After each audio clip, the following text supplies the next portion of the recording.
ಉಪಸ್ಥಿತರಿರುವಂಥ ಹೋರಾಟ ಸಮಿತಿ ಅಧ್ಯಕ್ಷರಾದ ಜಿಲ್ಲಾ ಕಾರ್ಯದರ್ಶಿ ಗೋಪಾಲ್ ಅವರ ತಾಲೂಕು ಅಧ್ಯಕ್ಷ ಅವರೆಲ್ಲ ನನ್ನ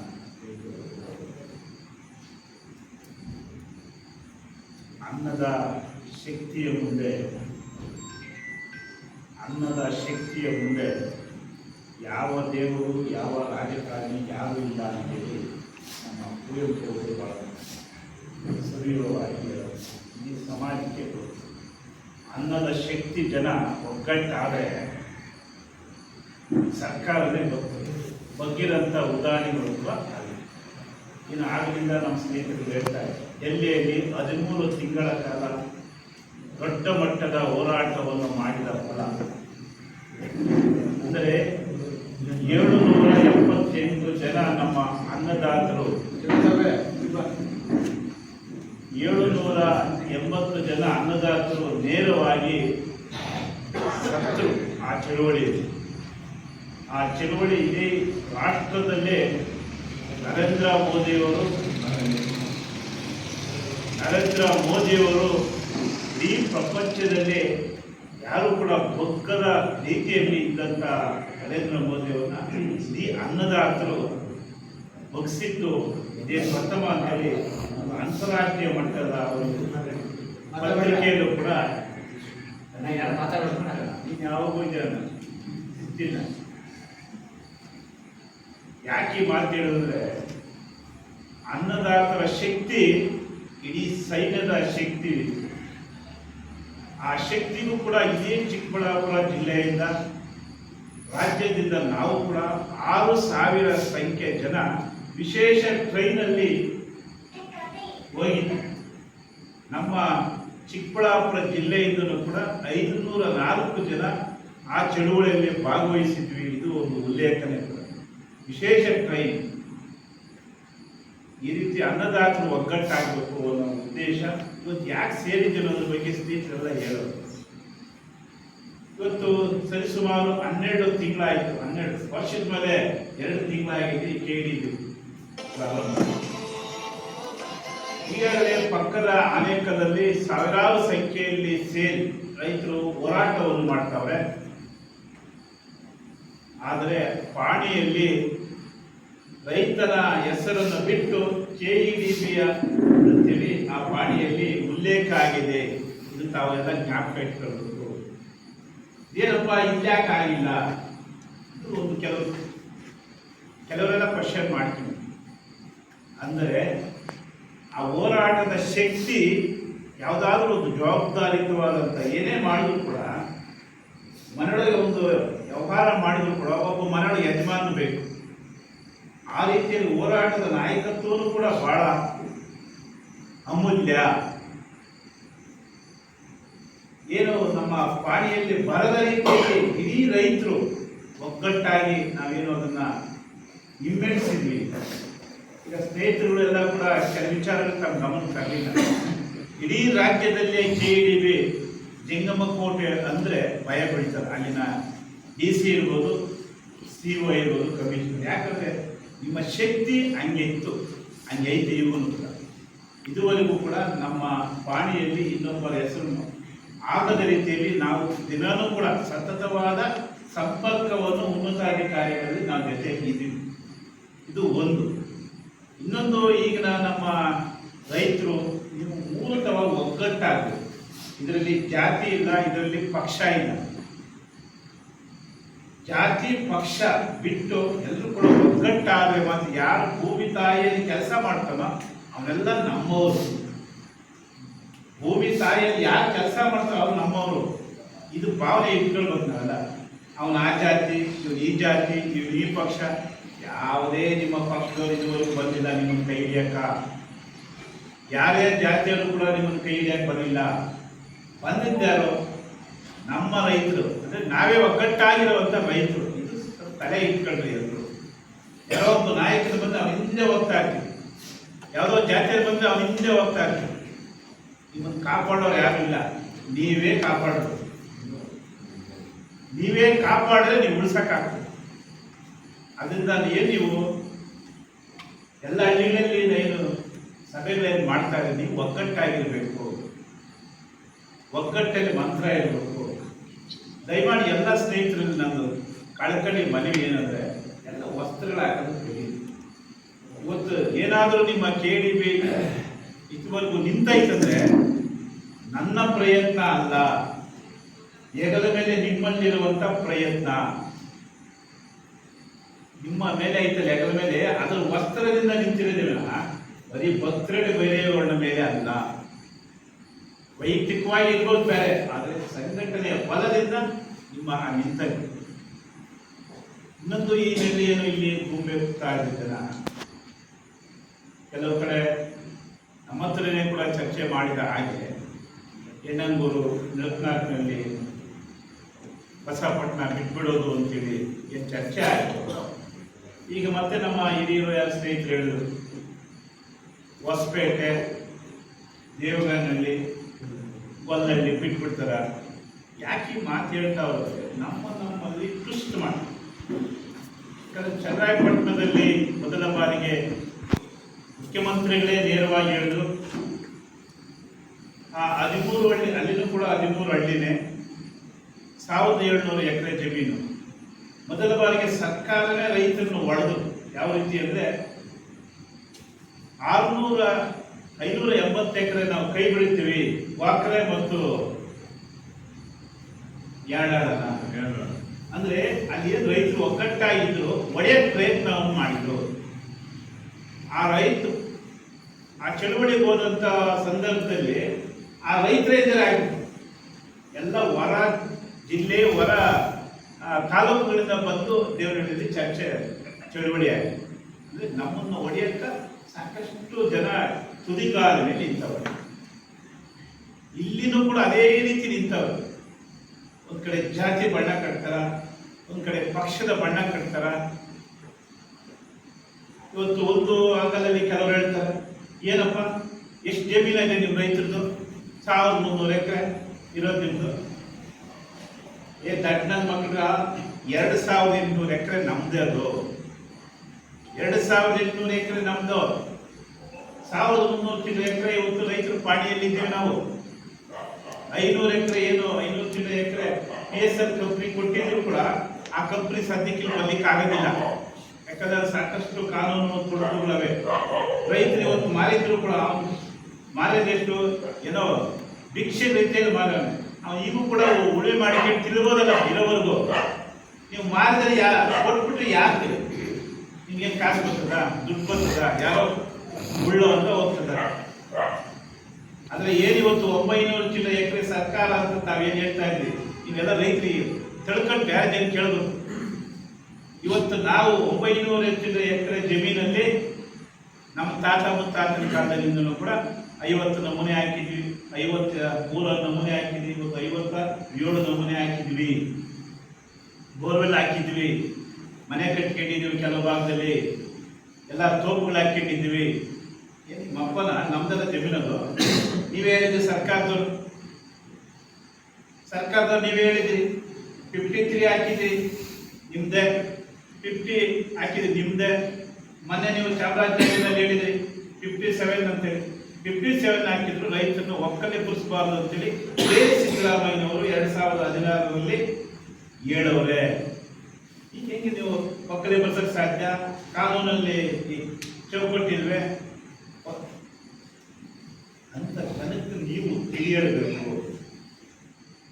ಯಾವ ಮೊನ್ನೆ 3 ದಿನದಲ್ಲಿ ಪಾಪ ಸ್ನೇಹಿತರು 10 ಎಕರೆ ಇರೋಂಥ ಜಮೀನ ನೀವು ಬರ್ಕೊಟ್ಬಿಟ್ರೆ ಹೋಗಿ ದುಡ್ಡು ನಿಮ್ಗೆ ಸರಿಸಾಗಿ ಬಂದ್ಬಿಡ್ತದ, ಇಲ್ಲ ಅಂದ್ರೆ ದುಡ್ಡು ಬರಲ್ಲ. ಅವ್ನು ದಕ್ಷಿಣ ಮಗ ಹೇಳ್ತಾರಲ್ಲ, ಹೋಗಿ ಅಲ್ಲಿ ಹೋದ್ರೆ ಗೊತ್ತಾಗ್ತದ. ಆ ಇಲಾಖೆ ಒಳಗಡೆ ಹೋದ್ರೆ ಅವ್ರಿಗೆ ಗೊತ್ತಾಗ್ತದೆ ದುಡ್ಡುಗಳ ಸಂದರ್ಭ. ಇದು ನಮ್ಮಲ್ಲೇ ಸೃಷ್ಟಿ ಮಾಡೋಂಥ ಪರಿಸ್ಥಿತಿ ಕೆಲವರು ಹೊಡಿತಾವೆ. ಅದಕ್ಕೆ ನೀವು ಗಟ್ಟಿಯಾಗಿ ನೀವು ಗಟ್ಟಿತನ ಹೋರಾಟಕ್ಕೆ ತಾವು ನಿಲ್ಬೇಕು. ಗಟ್ಟಿತನ ಆದರೆ ಯಾರು ಕೂಡ ನೀವು ಈಗಾಗಲೇ ನಾವು ಕೂಡ ಸತತ ಸಂಪರ್ಕದಲ್ಲಿ ಅಧಿಕಾರಿಗಳ ಜೊತೆ ಮತ್ತು ಸಂಬಂಧಪಟ್ಟಂತ ಮಂತ್ರಿಗಳು ಮತ್ತು ಮುಖ್ಯಮಂತ್ರಿಗಳು ಈಗಾಗಲೇ ಅನೇಕ ಸರಿ ಮುಖ್ಯಮಂತ್ರಿಗಳ ಗಮನಕ್ಕೆ ನಾವು ತಂದಿದ್ದೇವೆ. ನಿನ್ನೆನೂ ಕೂಡ ನಮ್ಮ ಗುಮ್ಮಣ್ಣವರು ಕೂಡ ಬೆಳಗ್ಗೆ ಬೆಳಿಗ್ಗೆ ಬಂದಂಥವರು ನಾವು ಬಂದಿದ್ದು 9 ಗಂಟೆಗೆ ಕೇವಲ ಮುಖ್ಯಮಂತ್ರಿಗಳು ಬರೀ ಒಂದು ಭೇಟಿಗೋಸ್ಕರ. ಇಂಥ ಒಂದು ದಿನದ ನಮ್ಮ ನಂಜುಂಡಣ್ಣವರಂತೂ ಸತತವಾಗಿ ನಮ್ಮ ಜೊತೆ ಬೆಂಗಳೂರು ವಾರಕ್ಕೆ 5 ದಿನ ಕಂಪಲ್ಸರಿ ನಿಮ್ಮ ವಿಚಾರದಲ್ಲೇ ನಾವು ಎಲ್ಲೋ ಒಂದು ಕಡೆ ಭೇಟಿ ಆಗ್ತೇವೆ. ಸತತವಾಗಿ ಆಗಿದ್ವಿ. ಅದರಿಂದ ನಾವೆಲ್ಲ ವಿಚಾರಗಳನ್ನು ಮಾಡ್ತಿದ್ದು ತಾವೆಲ್ಲರೂ ಕೂಡ ಹಿಂಗೆ ಇದ್ರೆ ಆಗೋದಿಲ್ಲ, ಹಿಂಗೆ ಇದ್ರೆ ಅದು ಕಲಿಸೋಕ್ಕಾಗಲ್ಲ, ಒಂದು ದೊಡ್ಡ ಮಟ್ಟದ ಚಳುವಳಿ ಆಗಬೇಕು ಅನ್ನೋ ವಿಚಾರದಲ್ಲಿ ರಾಜ್ಯದಲ್ಲಿ ನಾವು ರೈತ ಸಂಘನೇ ಇಟ್ಕೊಂಡ್ರೆ ಬಲ ಕಮ್ಮಿನೇ ನಮ್ಗೆ ಹಾಕ್ಬೋದು. ಅಂದರೆ ಇನ್ನೂ ಕೂಡ ದೊಡ್ಡ ಮಟ್ಟದಲ್ಲಿ ದಲಿತ ಸಂಘಟನೆಗಳನ್ನ, ಕನ್ನಡ ಸಂಘಟನೆಗಳನ್ನ, ಪ್ರಗತಿಪರ ಎಲ್ಲ ಸಂಘಟನೆಗಳನ್ನ ಮತ್ತು ಆಸಕ್ತಿ ಇರುವಂಥ ಎಲ್ಲ ಸಮುದಾಯಗಳನ್ನ ಸೇರಿಸಿ ನಮ್ಮ ಭೂಮಿ ಉಳಿಯುವವರೆಗೂ ನಾವಲ್ಲಿ ಬೀಜನ ಕೊಡಬೇಕು, ಅದು ತಾವು ತಯಾರಾಗಬೇಕು ಅನ್ನೋ ಉದ್ದೇಶಕ್ಕೆ ಎಲ್ಲ ಹಳ್ಳಿಗಳಲ್ಲೂ ಕೂಡ ನಿಮ್ಮ ಹಳ್ಳಿಗಳಲ್ಲಿ ಸೇರಿ ಒಗ್ಗಟ್ಟಿನ ಮಂತ್ರ ಅಂದರೆ ಒಂದು ತಲೆಯಲ್ಲಿ ಜಾತಿಯ ಹೋಗ್ಬೇಕು, ಒಂದು ಕಡೆ ಪಕ್ಷ ಹೋಗ್ಬೇಕು. ನಾವು ಒಗ್ಗಟ್ಟಾಗಿ ನಾವೆಲ್ಲ ರೈತರಷ್ಟೇ, ಜಾತಿ ಇಲ್ಲ, ಪಕ್ಷ ಇಲ್ಲ, ನಮ್ಮ ಭೂಮಿ ನಮ್ಗೆ ಬೇಕು. ಈ ವಿಚಾರಕ್ಕೆ ತಾವೆಲ್ಲರೂ ಕೂಡ ಒಗ್ಗಟ್ಟಲ್ಲಿ ಇರಬೇಕು ಅನ್ನೋ ದೃಷ್ಟಿಯಿಂದ ತಾವು ಸೇರಿಸಿರೋಂಥದ್ದು. ತಾವು ಇನ್ನೂ ಕೂಡ ವಸ್ತ್ರಗಳ ಹೆಚ್ಚು ಒತ್ತು ಕೊಟ್ಟು ಚಳುವಳಿ ಪ್ರಾರಂಭ ಆದಾಗ ಬರೀ ನಮ್ಮ ಪುರುಷ ಆದರೆ ಮಹಿಳೆಯರು ಕೂಡ ಹೆಚ್ಚು ಭಾಗವಹಿಸೋ ರೀತಿಯಿಂದ ಮಹಿಳೆಯರು ಎಲ್ಲಿ ಹೆಚ್ಚು ಭಾಗವಹಿಸಿದರೆ ಆ ಎಲ್ಲ ಚಳುವಳಿಗಳು ಕೂಡ ತಾರೀಖ ಅಂತ್ಯ ಕಾಣುತ್ತೆ. ಮಹಿಳೆಯರು ಎಲ್ಲಿ ಹೆಚ್ಚು ಬಾಳ್ತಾರೋ ಅವು ತಾರೀಖ ಅಂತ್ಯ ಕಾಣುತ್ತೆ. ಉದಾಹರಣೆ ನಮ್ಮ ಗ್ರಾಮಗಳಲ್ಲಿ ಅಂಗನವಾಡಿ ನೌಕರು ಕೇವಲ 300 ರೂಪಾಯಿ ಸಂಬಳ ಅವರಿದ್ದಾರೆ. ಕೇವಲ 300 ರೂಪಾಯಿ ಸಂಬಳ ಇದ್ದಂಥವ್ರು ಇವತ್ತು 10,500-12,000 ರೂಪಾಯಿ ಹೋಗ್ಯವರಂದ್ರೆ ನಾವು ಮೀಸೆ ಒಟ್ಟಂತ ರೈತರು, ಇಡೀ ದೇಶಕ್ಕೆ ಅನ್ನ ಹಾಕಂತ ರೈತರು, ನಾವು ಯಾಕೆ ಹಿಂಗಿದ್ದೀವಿ? ನಾವು ಇಲ್ಲಿ ಕೂತ್ಕೊಂಡು ಏನು ಮಾಡ್ತೀವಿ? ಬೆಳಗ್ಗೆ ಹೋಟ್ಲಲ್ಲ ಪಾಟ್ಲಲ್ಲ ಕೂತ್ಕೊಂಡು ಪ್ರಧಾನಮಂತ್ರಿ ಮಾತಾಡ್ತೀವಿ. ಇಲ್ಲಿ ನಮ್ಗೆ ಗಾಳಿ ಹೋಗ್ತಾರೆ, ನಮ್ಗೆ ಗೊತ್ತಿಲ್ಲ. ನಗೆಯದೆಲ್ಲ ಪ್ರಶ್ನೆ ಇಲ್ಲ. ಎಲ್ಲರ ಊರಲ್ಲೂ ಕೂಡ, ಎಲ್ಲ ಊರುಗಳಲ್ಲೂ ಕೂಡ ಇರುತ್ತದೆ, ಎಲ್ಲ ಮನೆಗಳಲ್ಲಿರುತ್ತದೆ. ನಾವು ಒಗ್ಗಟ್ಟಾಗ ಹೋದ್ರೆ ನಿಮ್ಮ ಯಾವುದೇ ರಾಜಕಾರಣಿ ನಿಮ್ಮ ಉಳ್ಸಕ್ಕಾಗಲ್ಲ, ಯಾವುದೇ ಮಂತ್ರಿನೂ ಕೂಡ ಉಳ್ಸಕ್ಕಾಗಲ್ಲ. ನೀವು ಒಗ್ಗಟ್ಟಿದ್ರೆ ಆ ಮಂತ್ರಿ ಎಲ್ಲರೂ ಕೂಡ ನಿಮ್ಮ ಹತ್ರಕ್ಕೆ ಬರ್ತಾರೆ. ಮಂತ್ರಿ ನಿಮ್ಮ ಹತ್ರಕ್ಕೆ ಬರ್ತಾನ, MLA ನಿಮ್ಮ ಹತ್ರಕ್ಕೆ ಬರ್ತಾನ, ಮುಖ್ಯಮಂತ್ರಿಗಳು ನಿಮ್ಮ ಹತ್ರ. ಅದರಿಂದ ತಾವು ದಯಮಾಡಿ ಒಗ್ಗಟ್ಟಲ್ಲಿ ಪ್ರಯತ್ನ ಮಾಡಿ. ನಿಮಗೂ ಕೂಡ ನಿಮ್ಮ ಮನೆಗಳಲ್ಲೂ ಕೂಡ ಅಣ್ಣ ತಮ್ಮಂದಿರಲಿಕ್ಕೆ ಅಥವಾ ಹೆಂಡತಿಗರಿಗೆ ವಿಷಯ ಬಿಡುವಂಥ ಜನ ಅವರು ಕೆಲವು ನಮ್ಮ ಜೊತೆಲೇ ಇರ್ತಾರೆ, ಕೆಲವು ನಮ್ಮ ಜೊತೆಲೇ ಇದ್ದು ಮಾಡ್ತಾರೆ. ಒಂದು ಕಡೆ ನಾವು ಯಾವುದೇ ಕಾರಣಕ್ಕೂ ಕೂಡ ಹಿನ್ನಡೆ ಆಗಬಾರ್ದು ಅಂತೇಳಿ ಕಾನೂನಿನ ಚೌಕಟ್ಟಲ್ಲೂ ಕೂಡ ಹೋಗಿದ್ವಿ. ನಾವು ಡಾಕ್ಟರು ಹೇಳ್ತಾರೆ, ನಾವು ಕೂಡ ಹಾಕ್ಬಿಟ್ಟಿದ್ವಿ 90 ಜನ. ಇದು ತಲೆ ಇಕ್ಕೆ ನೀವು ಹೇಳ್ಬೇಕು ಅವ್ರಿಗೆ. ನಾವು ಕೋರ್ಟ್ 90 ಜನ ಹಾಕಿದ್ವಿ. ದಟ್ಟನ ಮಕ್ಕಳ ಇಷ್ಟು ದಿವಸ ಆಗಿದೆ, ಕೋರ್ಟ್ ಬಂದೈತಾ, ಅಡ್ಮಿಟ್ ಆಗೈತಾ, ಹೇಳ್ಬೇಕು ಜನಕ್ಕ. ನಾವು ದಟ್ಟಕ್ಕ ನಾವು ಕೇಸ್ ಹಾಕಿದ್ವಿ. ನಾವು 50 ಜನ ರೈತರು ಹಾಕಿಸಿದ್ವಿ. 50 ಜನ ರೈತರು 2,800 ಜನಕ್ಕೂ ಕೂಡ ಕೇಸ್ ಹಾಕಿದ್ರು. ಬರೀ 50 ಜನಕ್ಕಲ್ಲ, 50 ಜನ ಯಾಕೆ ಹಾಕಿದ್ವಿ? 2,800 ಎಕರೆಗೂ ಕೂಡ ನಾವು ಒಟ್ಟಾಗಿ 50 ಜನ ಮಾತ್ರ ಹಾಕಿರೋದು. ಅವ್ರು ಹೇಳ್ತಾರೆ 50 ಜನ ನಾವು 90 ಜನ ಹಾಕಿದ್ವಿ. ನಮಗೆ ಕಾನೂನಿಗೆ ಗೊತ್ತದಲ್ಲ. ಅಪ್ಲಿಕೇಶನ್ ಹಾಕಿದ್ರಿ, ಪಾಣಿ ಹೆಸರನ್ನ ಇಲ್ಲ, ಪಾಣಿ ಅವನ ಹೆಸರೇ ಇಲ್ಲ, ಪಾಣಿ PSL ಹೆಸರನ್ನ ಐತೆ, ಪಾಣಿ ಅವ್ಯಾರೋ ಬೇರೆಯವರ ಹೆಸರನ್ನ ಅವನ ಸೈನ್ ಹಾಕಿದ್ರಿ. ನಿಮ್ದು ಊರ್ಜಿತ ಆಗ್ತದೆ ಕಾನೂನಿನಲ್ಲಿ. ನೀವೆಲ್ಲ ಹೇಳ್ಬೇಕು ಜನಕ್ಕ. ಅವರು ಬರೀ ಪ್ರಚಾರಕ್ಕ ಬರೋದಿಲ್ಲ. ಇಷ್ಟೊಂದು ಗಟ್ಟಿತನ ಇತ್ತು, ಎಷ್ಟು ಗಟ್ಟಿಯಾಗಿದ್ದೀವಿ ನಾವು. ಇದನ್ನು ಒಡೆಯ ಕೆಲಸ ಈ ದಡ್ಡನ ಮಕ್ಕಳು ಮೂರ್ಖರು ರೀತಿಯಲ್ಲಿ ಮಾತಾಡ್ತಾರೆ. ಅವ್ರು ನೀವು ಹೇಳ್ಬೇಕು ಆ ಭಾಷೆಯನ್ನು, ಯಾಕಂದ್ರೆ ನಮ್ಗೆ ಅಷ್ಟು ನೋವಾಗ್ತದಲ್ಲ.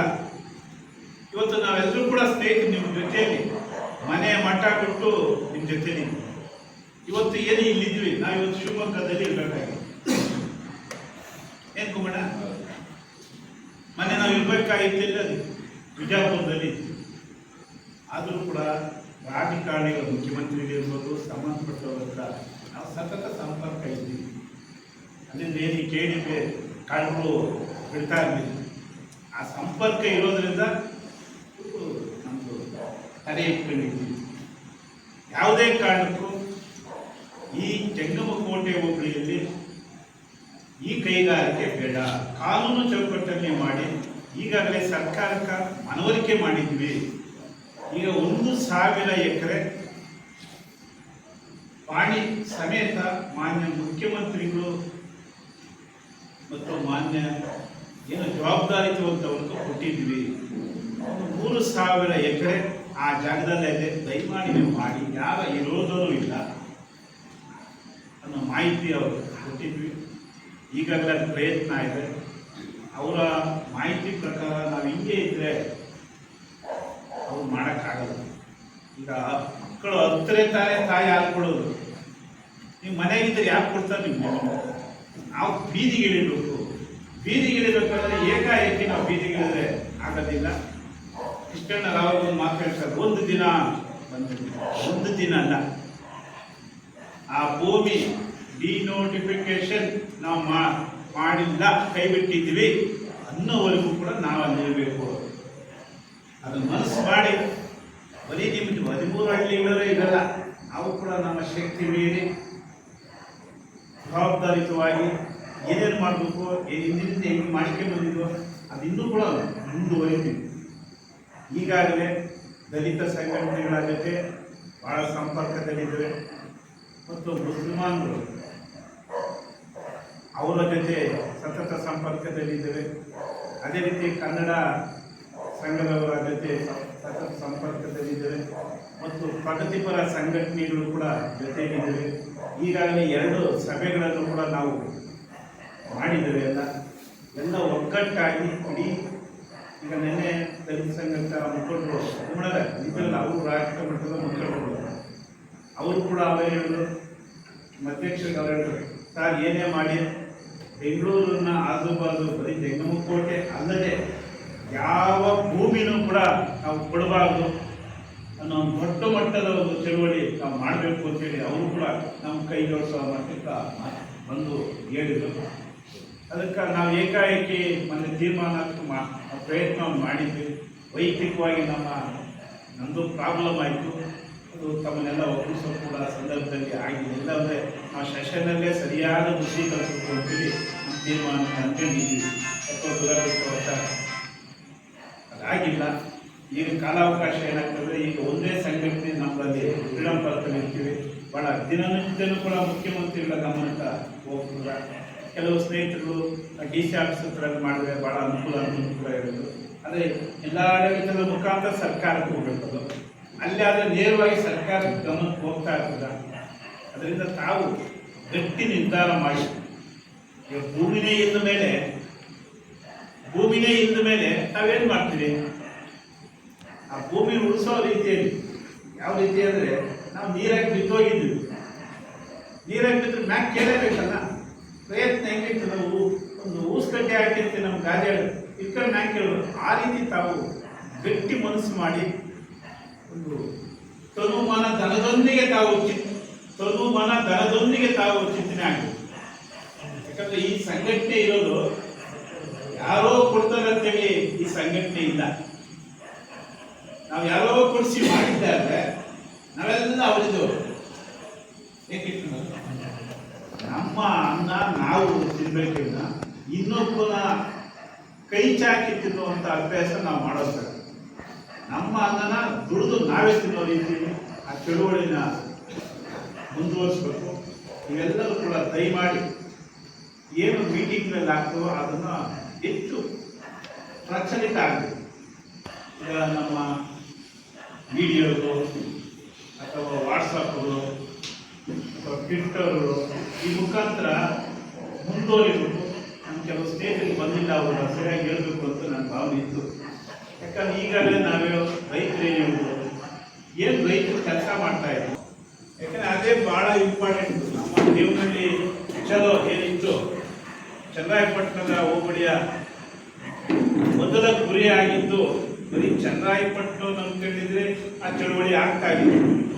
ಏನೋ ಅದು ಪ್ರೋಗ್ರೆಸಿವ್ ಏನಾಯಿತು, ರಾಷ್ಟ್ರ ಮಟ್ಟದ ನಾಯಕರು ಅದು ನೋಡುವ ಪರಿಸ್ಥಿತಿ ಬಂದರು.